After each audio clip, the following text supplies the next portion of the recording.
कहानी की शुरुआत में हमें एक कॉफी शॉप के मैनेजर को दिखाया जाता है। यहाँ एक आदमी मैनेजर को 4 कैपेचिनो का ऑर्डर देता है। इस ऑर्डर को शॉप की एम्प्लॉय फ्रैन सुन लेती है। इधर फ्रैन को देखकर ऐसा लगता है कि उसकी आंखों में जलन हो रही है, इसलिए फ्रैन एक आई ड्रॉप निकालती है और उस आई ड्रॉप को आंख पे छिड़कने का नाटक करती है। दरअसल इस आई ड्रॉप में कोई और ही केमिकल था। फिर फ्रैन पीछे मुड़कर देखती है कि सभी अपने काम में बिजी हैं और कोई उसे नहीं देख रहा है। इस मौके का फायदा उठाकर फ्रैन उन चारों कॉफी में उस केमिकल को डाल देती है और उनको अच्छे से पैक करके उस आदमी को दे देती है। दरअसल ये आदमी एक ज्वेलरी शॉप का स्टाफ था। आगे फ्रैन वहीं सिगरेट पीने लगती है, पर शॉप में स्मोकिंग करना सख्त मना था, इसलिए फ्रैन अपना बैग लेकर बाहर निकलती है और बाहर आकर अपने कपड़े और लुक रास्ते में ही बदल लेती है, जिससे हमें समझ आता है कि फ्रैन अपनी आइडेंटिटी बदलकर उस शॉप में काम कर रही थी और असल में उसका पेशा कुछ और है। दूसरी तरफ वो ज्वेलरी शॉप का स्टाफ उन कॉफी को लेकर अपने ज्वेलरी शॉप में पहुंचता है। इधर फ्रैन भी अपना गेटअप बदलकर उस ज्वेलरी शॉप के बाहर खड़ी थी और उस स्टाफ को कॉफी बांटते हुए देख रही थी। वहीं दूसरी तरफ हम फ्रैन के हस्बैंड मैक्स और उसके साथी बॉबी को देखते हैं। असल में ये तीनों प्रोफेशनल थीव्स थे और इस वक्त ये तीनों एक चोरी को अंजाम देने वाले हैं। इधर रास्ते में मैक्स बॉबी से बात करते करते अलग हो जाता है। तभी मैक्स के रास्ते से फ्रैन गुजरती है और मैक्स को इशारा करती है, जिससे मैक्स समझ जाता है कि फ्रैन ने अपना काम कर दिया है। अब मैक्स अपनी स्टिक ऊपर करता है। इसे देखकर उनका आखिरी पार्टनर पिंकी एक एनवलप को डस्टबिन में फेंकता है और फिर पिंकी के कुछ दूर जाते ही वो एनवलप ब्लास्ट हो जाता है। दरअसल उस एनवलप में एक टाइम बॉम्ब था। ब्लास्ट होते ही उस जगह लोगों की भीड़ लग जाती है। वहीं इस मौके को देखकर मैक्स की टीम ज्वेलरी शॉप की तरफ भागते हैं और एक रोड को दरवाजे से फंसाकर उस दरवाजे को तोड़ देती है। फिर ये तीनों बैंक के अंदर जाने से पहले अपना अपना मास्क पहन लेते हैं, लेकिन मास्क पहनते समय मैक्स उस बैंक की एक एम्प्लॉय को देखता है जो बेहोश नहीं हुई थी। दरअसल वो उस कॉफी को पीना भूल गई थी और उस कॉफी को पीकर बैंक के सभी एम्प्लॉय बेहोश हो गए थे। इधर मैक्स उस एम्प्लॉय को मारने की जगह उसे बेहोश करने का डिसीजन लेता है और उसके पास जाकर पुलिस को कॉल करने को कहता है। फिर जैसे ही वो एम्प्लॉय ऐसा करती है, मैक्स उसे करंट देकर बेहोश कर देता है। तभी मैक्स देखता है कि इस जगह एक कैमरा था जिसमें उसका फेस कैप्चर हो गया था। आगे मैक्स के साथी अंदर आकर ज्वेलरी शॉप के दरवाजे को फंसा देती हैं और शॉप के कांच को तोड़कर उससे ज्वेलरी अपने बैग में भरने लगते हैं। वहीं इस दौरान मैक्स सीसीटीवी फुटेज ढूंढने की कोशिश करता है, क्योंकि उसमें उसका चेहरा आ गया था, जिससे कि वो फंस सकता था। काफी ढूंढने पर मैक्स को वहां सीसीटीवी फुटेज का कलेक्शन मिलता है। मैक्स रोड उठाकर उस सीसीटीवी कलेक्शन के ताले पर मारने लगता है, लेकिन वो ताला नहीं टूटता और तभी वहां पर पुलिस की सायरन की आवाज आने लगती है, जिसे सुनकर बॉबी मैक्स से यहाँ से निकलने को कहता है। तो मैक्स ना चाहकर भी इस पर मान जाता है और फिर ये तीनों उस शॉप से निकल जाते हैं। इसके बाद कहानी प्रेजेंट में शिफ्ट होती है। प्रेजेंट में मैक्स अपनी आइडेंटिटी बदलकर शिप के पुर्जे ठीक करने का काम करता था। तभी मैक्स से मिलने उसकी वाइफ फ्रैन और उनके नई शिप का नया कस्टमर सैम आता है। इधर सैम मैक्स से एक बोट खरीदना चाहता था। उस बोट के लिए वो मुंह मांगे पैसे देने का प्रॉमिस करता है, पर मैक्स कहता है तुम उसकी जगह कोई और बोट ले लो, क्योंकि वो बोट मेरी फेवरेट है। लेकिन सैम काफी जिद्दी आदमी था, वो अपना डिसीजन नहीं बदलता। जाते समय सैम मैक्स से कहता है मैं बहुत जल्द पैसे लेकर आऊंगा और तुम वो बोट तैयार करके मुझे ही बेचना। ऐसा बोलकर सैम वहां से चला जाता है। इसके बाद मैक्स अपनी उसी बोट से एक बैग निकालता है। तभी फ्रैन मैक्स को कुछ टार्ट सिखाती है और कहती है कि हम दोनों इस बोट से कहीं दूर जाने वाले हैं, जिसके बारे में तुमने किसी को नहीं बताया। तब मैक्स पास आकर कहता है तुमने सही कहा, असल में मैं चोरी के काम से रिटायरमेंट लेकर तुम्हारे साथ कहीं बहुत दूर जाना चाहता हूँ, जहाँ के बारे में किसी को ना पता चले, पर इसके लिए मुझे थोड़े पैसों की जरूरत है जो मुझे आज ही मिल जाएंगी। ऐसा बोलकर ये दोनों हक करने लगती हैं। तभी बाहर से इन्हें गाड़ी के हॉर्न की आवाज आती है। इसे सुन मैक्स एक बैग के साथ बोट से बाहर निकलता है और उस गाड़ी में बैठ जाता है। आगे उस बैग को खोला जाता है तो उसमें से बहुत सारे हीरे निकलते हैं जिन्हें मैक्स ने चोरी किया था। मैक्स इन हीरो के बदले पैसे लेने माइक के पास आया था। माइक हर बार इनकी चोरी के सामानों को खरीद कर उसके बदले इन्हें पैसे देता था। माइक उनके बैग को रख लेता है और बॉबी और मैक्स को अपने साथ अपने ऑफिस में ले चलता है। तभी वहाँ ऑफिस में माइक का नेफ्यू जिमी आता है और माइक को एक नोट देता है। इसे देखकर माइक मैक्स से कहता है अब तुम्हें एक बहुत बड़ी चोरी करनी होगी और इस चोरी के ना होने तक मैं तुम्हें पिछली पेमेंट नहीं दूंगा। मैक्स कहता है लेकिन मुझे उन पैसों की जरूरत है, मैं अपनी पार्टनर के साथ एक ट्रिप में जाना चाहता हूँ। माइक कहता है इसलिए मैं तुम्हें पैसे नहीं दे रहा हूँ, अगर मैंने तुम्हें पैसे दे दिए तो तुम कहीं और भाग जाओगे और इस चोरी के लिए मुझे तुम्हारी जरूरत है। ऐसा कहकर माइक जाने लगता है। तब बॉबी माइक को रोकता है और कम से कम टैक्सी से जाने का किराया मांगता है, पर माइक मना करके वहाँ से चला जाता है। तब बॉबी फिर से माइक को रोकने की कोशिश करता है, पर माइक का बॉडीगार्ड बॉबी को आगे नहीं जाने देता। ये देखकर बॉबी उस बॉडीगार्ड को धक्का देता है और वो बॉडीगार्ड अपनी गन निकाल लेता है, पर बॉबी उसे पकड़कर उसकी गन कहीं और शूट कर देता है और उसका गला दबाकर उसे बेहोश कर देता है। फिर बॉबी दूसरे कमरे में जाकर अपना बैग ले लेता है। तभी उस कमरे में माइक का आदमी एंटर होता है, लेकिन बॉबी के पास उस बॉडीगार्ड की गन थी, जिससे डरकर माइक का आदमी अपनी गन रख देता है। पर तभी मैक्स कहता है वो बैग खाली है, उससे पहले ही हीरे निकाल दिए गए हैं। तो ये सुन बॉबी उस बैग को हिलाकर उसे फेंक देता है। आगे ये दोनों माइक के ऑफिस से जाने लगते हैं। तब माइक इनके पीछे आकर इन्हें कन्वेंस करने की कोशिश करता है कि इस चोरी के बाद उनके पास सब कुछ होगा, पर मैक्स साफ साफ मना करके वहाँ से चला जाता है। फिर बाहर आते ही माइक का नेफ्यू जिमी भी इनके पीछे पड़ जाता है। तब बॉबी जिमी को एक पंच मारता है, जिससे जिमी नीचे गिर जाता है। ये देखकर वहाँ पुलिस आने लगती है। तब मैक्स पीछे मुड़कर पिंकी से हर बार की तरह सिचुएशन संभालने को कहता है। पिंकी इधर न्यूज़पेपर पढ़ रहा था, पर मैक्स के कहने पर वो गाड़ी से अपना एक्सीडेंट कर लेता है। इसे देखकर पुलिस पिंकी को उठाने में बिजी हो जाती है। वहीं मैक्स और बॉबी वहाँ से चले जाते हैं। आगे मैक्स एक पार्क में बैठकर अपनी वाइफ और अपना नकली पासपोर्ट चेक करता है, जो उसने बॉबी को बनाने दिया था, और ये पासपोर्ट एकदम असली बने थे। पर बाहर जाने के लिए अब भी मैक्स के पास काफी कम पैसे थे, इसलिए मैक्स बॉबी को माइक को कॉल लगाने को बोलता है। फिर अगले सीन में उनके बुलाने पर माइक वहां आता है। मैक्स माइक से कहता है मैं ये चोरी करूंगा, लेकिन मेरी टीम के खर्चों के लिए तुम्हें मुझे पिछली चोरी के पैसे देने होंगे, और मुझे पता है कि तुम हमारे पिछले पैसे अपने साथ लाए हो। तो इसे सुन माइक मैक्स से इम्प्रेस होता है और उनके पिछली चोरी के पैसे देकर उन्हें प्लान बताकर कहता है तुम्हें एक एरोप्लेन से गोल्ड की चोरी करनी होगी, और इस चोरी में जिमी भी तुम्हारे साथ रहकर तुम पर नजर रखेगा कि कहीं तुम सारे गोल्ड लेकर न भाग जाओ। तब मैक्स इस पर मान जाता है। अगले सीन में हम फ्रैंक को एक पब में देखते हैं। फ्रैंक एक एयरपोर्ट सिक्योरिटी ऑफिसर बेटी के सामने ड्रिंक करती है। तभी वहाँ पर एक बूढ़ा आदमी आता है। उस आदमी को देखकर फ्रैंक बेटी के पास जाकर उसे कहती है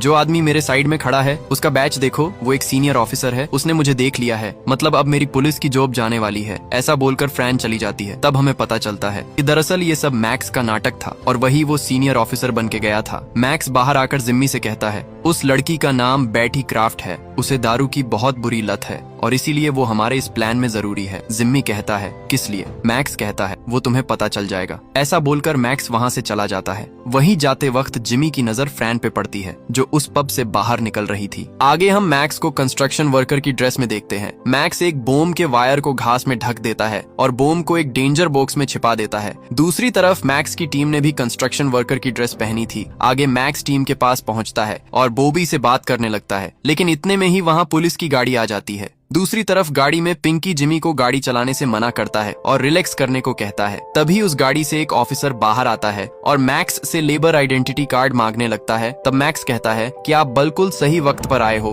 आप ही हम दोनों की उलझन सुलझा सकते हो। तो ऑफिसर उन्हें पूरी बात बताने को कहता है, पर बॉबी और मैक्स आपस में ही बहस करने का नाटक करने लगती है और थोड़ी देर बाद ऑफिसर उन्हें छोड़कर जाने लगता है। लेकिन तभी ऑफिसर को दूसरी गाड़ी दिख जाती है जिसमें जिमी और पिंकी थे। इसे देखकर जिमी अपनी गन निकाल लेता है, लेकिन मैक्स उस गाड़ी के आगे आ जाता है। वहीं पीछे बॉबी जिमी को गन वापस रखने को कहता है, तो जिमी उसका कहना मान लेता है। फिर बॉबी अपना फोन निकालकर मैक्स से कहता है तुम्हारे लिए अर्जेंट फोन है। तो मैक्स वापस आता है और फिर वो ऑफिसर वहाँ से चला जाता है। आगे गाड़ी में वापस आकर मैक्स जिमी को बहुत डांट लगाता है क्योंकि उसके बेवकूफी के कारण आज वो मरते मरते बचे। मैक्स पिंकी को इस गाड़ी को जलाने का ऑर्डर देता है क्योंकि ये गाड़ी पुलिस के नजरों में आ गई है और इसके बाद ये सब यहाँ से चले जाते हैं। फिर अगले सीन में जिमी खुद की गलती पर बहुत माफी मांगता है और कहता है कि अब से मैं कोई गलती नहीं करूंगा, पर मैक्स उसका विश्वास नहीं करता। तभी उस जगह पर एक फोन कॉल आता है जिसे पिंकी रिसीव करता है। इस कॉल के बाद पिंकी मैक्स से कहता है पुलिस को वो गाड़ी मिल गई है। मैक्स कहता है लेकिन उसे तो तुमने जला दी थी ना। पिंकी कहता है कि मैं जलाने वाला था लेकिन मैं भूल गया। मैक्स कहता है क्या तुमने गाड़ी से सारे सामान हटा दिए थे? पिंकी कहता है हाँ, लेकिन मैं बस क्लिप बोर्ड हटाना भूल गया था। इसे सुनते ही मैक्स परेशान हो जाता है। जिमी कहता है ये क्लिप बोर्ड क्या है? बॉबी बताता है उसी में सारा प्लान लिखा हुआ था और अब तक वो पुलिस के हाथ लग गया होगा, जिसका मतलब हम चोरी नहीं कर सकते। ऐसा बोलकर बॉबी अपना सामान लेकर गैराज से बाहर निकलता है। वहीं जिमी भी उसी के साथ इस प्लान को छोड़ देता है। इधर मैक्स और पिंकी बाहर आकर उन दोनों को रोकने की कोशिश करते हैं, पर वे दोनों वहाँ से चले जाते हैं। उनके जाते ही ये दोनों एक दूसरे से गले मिलते हैं। दरअसल ये सब सिर्फ एक नाटक था जिसमें जिमी को छोड़कर सब मिले हुए थे। ये सब उन्होंने जिमी को प्लान से आउट करने के लिए किया था। मैक्स पिंकी से कहता है मेरे लिए पिछली चोरी की पेमेंट ही बहुत है और अब मैं सैम को भी बोट बेचकर ट्रिप के पैसे जमा करूंगा, उसके बाद मैं उससे वो बोट वापस ले लूंगा। ऐसा बोलकर मैक्स चला जाता है। फिर रात में मैक्स बोट को रिपेयर करने का नाटक करता है। तभी सैम वहां आ जाता है और बोट के बारे में पूछता है। तब मैक्स कहता है कि उस बोट में थोड़ी सी खराबी हो गई है, पर वो सब कल सुबह तक मैं ठीक कर दूंगा। सैम कहता है लेकिन मुझे आज रात मेरी वाइफ के साथ कहीं जाना था। तब मैक्स सैम को अपने साथ लेकर उससे चिकनी चुपड़ी बातें करता है। आगे ये दोनों एक कमरे में जाते हैं। यहाँ सैम के हाथ में एक बैग था और इस बैग में बहुत सारे पैसे थे। साथ ही सैम के कोट में एक गन रखी हुई थी। आगे ये दोनों बोट के लेन देन के बारे में बात करने लगते हैं और इस तरफ फ्रैन कॉफी लेने जाती है।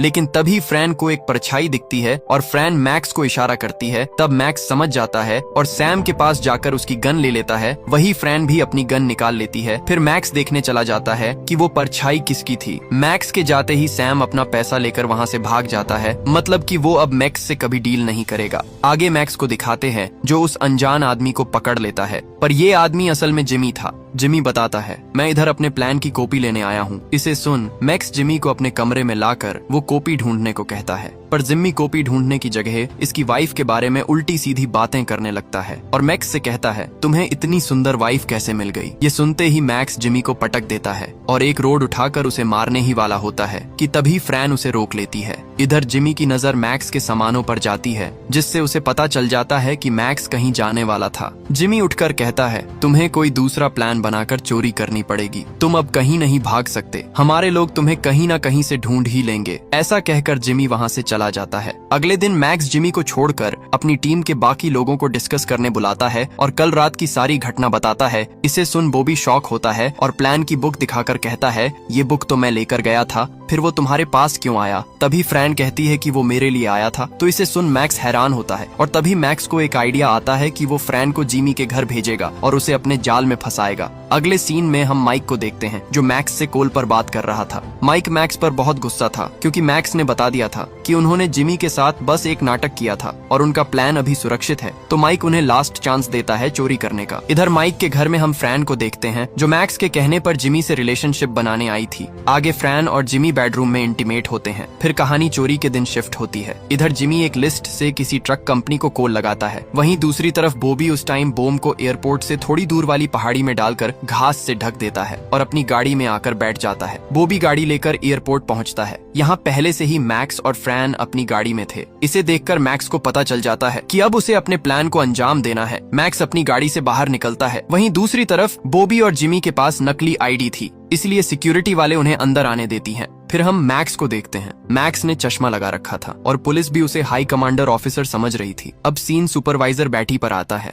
जो छिपकर अपनी कॉफी में अल्कोहल मिलाती है और जैसे ही पीछे मुड़ती है वैसे ही उसे मैक्स दिखते हैं। बैठी मैक्स को एक सुपीरियर ऑफिसर समझ रही थी, इसलिए बैठी घबरा जाती है और विनती करती है कि प्लीज मुझे फायर मत करो। तो मैक्स बैटी को थोड़े दूर ले जाकर कहता है मैं तुम पर आज की ड्यूटी नहीं छोड़ सकता। अगर तुम प्रॉमिस करती हो कि तुम दोबारा से अल्कोहल नहीं करोगी तो मैं तुम्हें आधे घंटे बाद तुम्हारी चाबी वापस दे दूंगा, तब तक तुम दूसरे ब्लॉक में जाकर रहो। ऐसा कहकर मैक्स बैटी से सिक्योरिटी रूम की चाबी ले लेता है और वहां से थोड़ी दूर जाकर एक टूल बॉक्स को उठा लेता है। ये टूल बॉक्स यहाँ पिंकी ने रखा था। टूल बॉक्स लेकर मैक्स कंट्रोल रूम के अंदर जाता है और सिक्योरिटी गार्ड से बैटी के बारे में पूछता है। सिक्योरिटी कहता है कि वो कॉफी पीने गई है। मैक्स कहता है ब्रेक के लिए ये अच्छा टाइम है, तुम्हें कोई एतराज तो नहीं होगा अगर मैं इस बॉक्स को 3 मिनट के लिए यहाँ रख दूं। ऑफिसर कहता है नहीं। तो ये सुन मैक्स वहाँ से निकलकर स्टेशन के कॉफी स्टॉल में पहुँचता है और बिग साइज कॉफी कप मांगता है। फिर जब मैक्स कप में कॉफी भर रहा होता है तभी उसकी नजर एक छोटे से पाउच में जाती है। इसमें मैक्स कुछ भरने लगता है। वहीं इधर जिमी और बॉबी अपनी गाड़ी को कंट्रोल रूम के पास ले आती हैं। आगे मैक्स कंट्रोल रूम से अपना टूल बॉक्स उठाता है और उसी रूम के दूसरे सेक्शन में जाता है। इधर दूसरा ऑफिसर मैक्स से बात करने लगता है और बातों ही बातों में मैक्स अपनी कॉफी में से वही वाला पाउच निकालता है। इस पाउच में मैक्स ने एक मिनी गन रखी थी। इस गन को लोड करके मैक्स सिक्योरिटी ऑफिसर पर तान देता है। इधर ऑफिसर हाथ खड़े करते हुए अलार्म सिस्टम ऑन करनी ही वाला होता है, पर तभी मैक्स उसे रोक लेता है और मार मार कर बेहोश कर देता है। तभी वहाँ पर पिंकी आ जाता है। पिंकी के हाथों में टूल बॉक्स था। वो टूल बॉक्स पिंकी मैक्स को दे देता है। मैक्स इससे एक गन निकालता है और बॉक्स लेकर चला जाता है।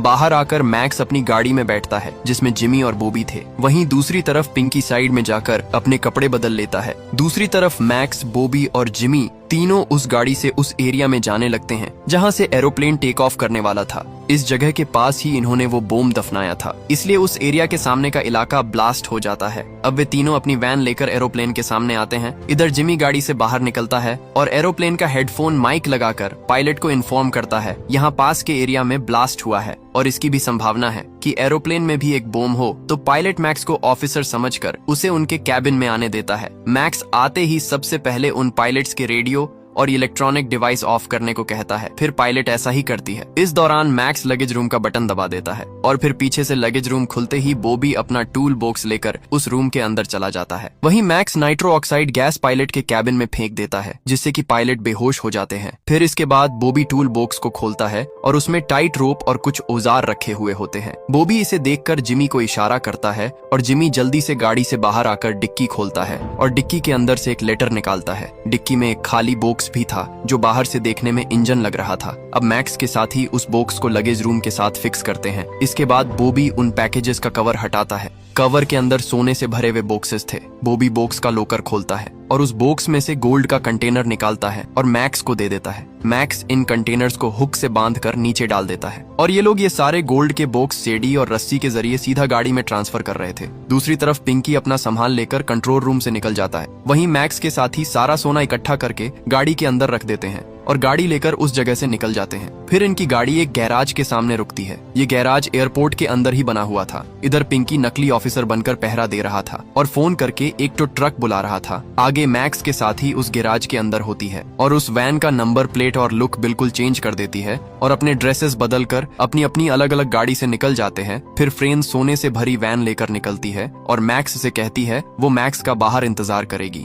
ऐसा कहकर फ्रेन चली जाती है। अब इस गैरेज में बस मैक्स और जिमी ही बचे होते हैं। मैक्स जैसे ही पलटता है, जिमी उसे मारकर बेहोश कर देता है। आगे जिमी वहां से निकल जाता है और गैरेज का शटर बंद कर देता है। आगे जिमी फ्रैन के पास जाता है। फ्रैन उसका यही इंतजार कर रही थी। तभी उनकी गाड़ी के पास एक पुलिस की गाड़ी आती है। उसमें एक ऑफिसर निकलता है। ऑफिसर उन पर गन तान कर उन्हें वैन खोलने को कहता है तो फ्रैन वैन खोलती है, लेकिन पुलिस वाले को उसमें सिर्फ ट्रैक्टर का इंजन दिखता है, पर इंजन के अंदर ही सारा सोना था। ये उस पुलिस ऑफिसर को नहीं पाता था। इधर फ्रेन कहती है हमें इस इंजन का ऑर्डर मिला था, इसीलिए ने इधर एक टो ट्रक आने वाली थी, हम उसी का वेट कर रहे हैं। तब इधर पुलिस वाला पीछे एक टो ट्रक देखता है और वहाँ से चला जाता है। आगे उस वैन को टो ट्रक में चढ़ाया जाता है और ये लोग टो ट्रक के ऊपर सारा सोना लेकर पुलिस वालों के सामने से चले जाते हैं। तभी उधर मैक्स होश में आता है। मैक्स वहीं पड़े कपड़े पहनकर पीछे वाले दरवाजे से निकल जाता है। फिर कहानी रात में शिफ्ट होती है और हम जिमी और फ्रैन को देखते हैं। यहाँ हमें पता चलता है कि फ्रैन को बहुत बुरा लगा था जब मैक्स ने उसे अपने फायदे के लिए जिमी से फिजिकल रिलेशनशिप बनाने को भेजा था, इसलिए अब फ्रैन परमानेंटली जिमी के साथ ही मिल गई थी। इधर जिमी कहता है अब ये सोना सिर्फ हमारा होगा। तभी उनके सामने से एक ट्रक गुजरता है जिसके ओवरलोड से वैन लड़खड़ाकर टकरा जाती है। इसे देखकर जिमी पीछे सोना चेक करने जाता है, पर इधर सोने की जगह नकली कॉइन्स थे। इसे देखकर जिमी के पैरों से जमीन फिसल जाती है, लेकिन तभी एक और ट्विस्ट आता है और हम फ्रैन को उसी ट्रक में चढ़ते हुए देखते हैं जिससे उसका एक्सीडेंट हुआ था। मतलब असल में फ्रैन ने जिमी को धोखा दिया था और ये ट्रक मैक्स की थी। आगे मैक्स और बॉबी एयरपोर्ट के एक ऑफिसर से मिलते हैं और उसे ऐसा कंप्लेन करता है कि उनका पैकेट जो एयरप्लेन से आने वाला था वो अभी तक नहीं पहुंचा है। ऑफिसर कहता है क्योंकि यहाँ पर सोने की चोरी हुई थी, लेकिन सोने के बोक्से के अलावा एयरप्लेन में कुछ और लगेज है, शायद उन्हीं में से आपका सामान हो। तो मैक्स पुलिस ऑफिसर के साथ ऊपर जाता है और एक लगेज को अपना बताता है। आगे ये दोनों उस लगेज को ले जाने लगते हैं। दरअसल जब मैक्स और बॉबी एरोप्लेन से गोल्ड की चोरी कर रहे थे तो उन्होंने गोल्ड की जगह नकली कॉइन्स भरकर जिमी को दे दिया था और असली गोल्ड इन लगेज के अंदर थे जिन्हें अब तक पुलिस ने चेक नहीं किया था। अब कहानी अगले दिन में आती है। इधर पिंकी अपनी नाइस को स्कूल छोड़ने जाता है। जैसे ही स्कूल बस वहाँ से निकलती है, पिंकी अपने पीछे एक आदमी को खड़ा देखता है। ये आदमी माइक के लिए काम करता था। वो आदमी पिंकी को गाड़ी में बिठाता है। इसके अगले सीन में हम मैक्स और बॉबी को देखते हैं। ये दोनों इधर सोना पिघलाकर उसे रोड का आकार दे रहे थे। इसी तरह सोने की रोड इन्होंने बहुत सारी तैयार कर लिए थे। मैक्स इन रोड से अपने बोट की रेलिंग बनाता है ताकि किसी की इस पर नजर न जाए। तभी मैक्स को पिंकी का कॉल आता है। पिंकी को माइक के लोगों ने किडनैप कर लिया था। पिंकी दबाव में आकर मैक्स को बोर्ड साइड में मिलने को बुलाता है और मैक्स मान जाता है। इस कॉल के बाद माइक का आदमी माइक को कॉल लगाता है और पिंकी को देता है। माइक कॉल में कहता है कि अब बताओ गोल्ड किधर है, तो पिंकी ये बताने से साफ इनकार कर देता है। जिसके बाद हम एक कमरे से गोली की आवाज सुनते हैं। तभी उस कमरे से माइक का आदमी बाहर निकलता है। इसका मतलब माइक के आदमी ने पिंकी को मार डाला था। आगे मैक्स अपनी बोट लेकर पिंकी के बताए लोकेशन पर पहुंचता है, लेकिन इधर उसे पिंकी की जगह फ्रैन मिलती है और फ्रैन के पीछे माइक के लोग होते हैं। मतलब माइक ने फ्रैन को भी किडनैप कर लिया था। मैक्स जैसे ही बोट से बाहर उतरता है, माइक उसे गन पॉइंट में ले लेता है। माइक को लगता है कि मैक्स यहाँ पर है, इसका मतलब बॉबी भी यही कहीं होगा। तो माइक के लोग बोट को देखने लगते हैं और बताते हैं कि यहाँ कोई नहीं है। तब मैक्स कहता है तुम सारा गोल्ड ले जाओ, मुझे मेरी वाइफ और मेरा बोट दे दो। माइक कहता है कि जब तक गोल्ड नहीं मिलता तुम्हें दोनों में से कुछ नहीं मिलेगा। ऐसा बोलते ही वहाँ जिमी आता है और फ्रैन को अपने साथ जबरदस्ती ले जाता है। इसे देखकर मैक्स गुस्सा करने लगता है और जिमी फ्रैन को गाड़ी से ले जाता है। वही माइक अपने आदमी से चाकू लेकर बोट के पास जाता है और बोट के रोड को खरोचने लगता है, पर इस रोड को कुछ नहीं होता, जिससे माइक समझ जाता है कि ये रोड असल में गोल्ड है। इसके बाद माइकी के लोग उस गोल्ड को निकालने जाते हैं। इतने में ही मैक्स माइकी को पंच मार कर वहाँ से भागने लगता है, पर माइक के लोग मैक्स पर शूट कर देते हैं, जिससे कि वो वहीं गिर जाता है। माइक मैक्स के पास आता है और उसे गोल्ड कहाँ है इस बारे में बताने का आखिरी मौका देता है, पर मैक्स कुछ नहीं बताता। इसे सुन माइक मारने की धमकी देता है और 3 तक काउंट करता है। 3 कहते ही बॉबी वहाँ आकर माइक के साथी को उड़ा देता है। असल में बॉबी इसी बोट में छिपा हुआ था। इधर बॉबी, मैक्स और माइक के लोगों के बीच गन फाइट होती है, जिसके एंड में वहाँ बस माइक बचता है। माइक मैक्स और बॉबी से कहता है क्या तुम दोनों मेरी आखिरी शब्द नहीं सुनना चाहते? मैक्स कहता है हम पहले ही सुन चुके हैं। ऐसा कहकर मैक्स माइक को शूट कर देता है। अगले सीन में मैक्स और बॉबी एक रेस्टोरेंट में होते हैं। यहाँ इन दोनों को पिंकी के खोने का बहुत गम था, इसलिए ये दोनों रोबरी से रिटायरमेंट लेने का फैसला कर लिया है। इसके बाद बॉबी रेस्टोरेंट से चला जाता है और अपनी गर्लफ्रेंड से जाकर मिलता है। बॉबी और उसकी गर्लफ्रेंड अब से नई जिंदगी स्टार्ट करने वाले थे। फिर मूवी कुछ हफ्ते आगे बढ़ती है। इधर मैक्स रोड को ब्लैक पेंट कर रहा था कि तभी मैक्स के पास फ्रैन आती है और मैक्स से पिंकी के बारे में बात करने लगती है। लेकिन तभी वहाँ जिमी अपनी गन के साथ आ जाता है और मैक्स अपने हाथ खड़े कर लेता है। असल में फ्रैन अब तक जिमी के ही साथ थी, क्योंकि मैक्स ने बस फ्रैन का इस्तेमाल किया था। फ्रैन के कहने पर जिमी मैक्स को नहीं मारता। फ्रैन बहुत सालों से मैक्स के साथ थी, इसलिए उसे पता था कि मैक्स ने उन रोड को पेंट कर दिया होगा। इसलिए फ्रैन और जिम्मी जिस रोड को मैक्स पेंट कर रहा था उस गाड़ी को वहां से ले जाती हैं। इसके बाद मैक्स पीछे पलटता है और अपनी दूसरी गाड़ी में बैठकर उस गैराज से बाहर निकलता है। लेकिन तभी वो एक रोड पिलर से टकरा जाता है और हमें उसमें गोल्डन कलर दिखता है। फिर मैक्स बाहर आकर उस रोड को अंदर डालने के लिए जैसे ही कपड़ा हटाता है तो वहाँ बहुत सारे सोने के रोड देखती हैं। मैक्स उन रोड को कपड़े से ढक देता है और अपनी गाड़ी लेकर वहाँ से चला जाता है। और इसी सीन के साथ ये कहानी यहीं पर खत्म हो जाती है।